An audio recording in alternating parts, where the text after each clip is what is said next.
नाही, म्हणून केंद्रातच नाही तर राज्यातही सुद्धा यांची हेच व्यवस्था आहे. परंतु आपल्याला अजून यांच्या विरोधात बोलणारा मंच नव्हता आणि यांना माहिती होतं की आपल्या विरोधात बोलणं म्हणजे गुन्हा आहे आणि हा गुन्हा कोणी करणार नाही, कारण यांनी धर्माचं राजकारण केलं होतं. परंतु आज लोक धर्माचे लोक सुद्धा आहे का नाही आज बाहेर यायला लागले. अरे तुम्ही म्हणता आम्ही सर्व चुकीचे आहे, इथे जेवढे बसलेले आंदोलन करणारे सर्व चुकीचे आहे, दिल्लीचे चुकीचे आहे, पण एखाद्या भक्ताचं किंवा अंधभक्ताचं स्टेटस का बरं नाही? आय सपोर्ट धर्मेंद्र प्रधान का बरं नाही आहे? मग एवढं तुम्हाला समजते, मग तुम्ही बाहेर काय येत नाही? म्हणजे हे गुलामशाही आहे, झूठी गुलामशाही क्या डर बता रही है. अरे युवा आहे, एक दिवस जर आवाज बाहेर काढला तर भारत लखलखते. मग कुठे थांबता? आपलं शिक्षण आपल्या अंगामध्ये झळकलं पाहिजे. शिक्षण फक्त शिकून डिग्री घ्यायची घरी लटकवायचं काम नाही करायचं. शिक्षण झळकलंच पाहिजे, विरोध झालाच पाहिजे, चुकीला चुकी म्हटलंच पाहिजे.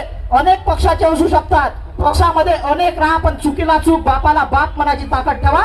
स्वतःच्या बापाला बापच म्हणलं पाहिजे आणि जगाचा बाप असाल तर माझ्या मागे उभा आहे. या माईकवर बोलण्याचा अधिकार गेल्या मागल्या वर्षी नव्हता, मागल्या वर्षी म्हणजे पूर्वीच्या काळी नव्हता. परंतु आज तुम्हा आम्हामध्ये कोणा माग मातकांचा पोरगा बोलत असाल तर डॉक्टर बाबासाहेब आंबेडकरांमुळं.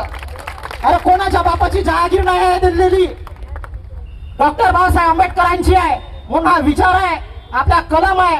अभ्यासापर्यंत नको आहे तर अभ्यास झलकला पाहिजे, हेच माझे तुम्हाला सांगणे आहे.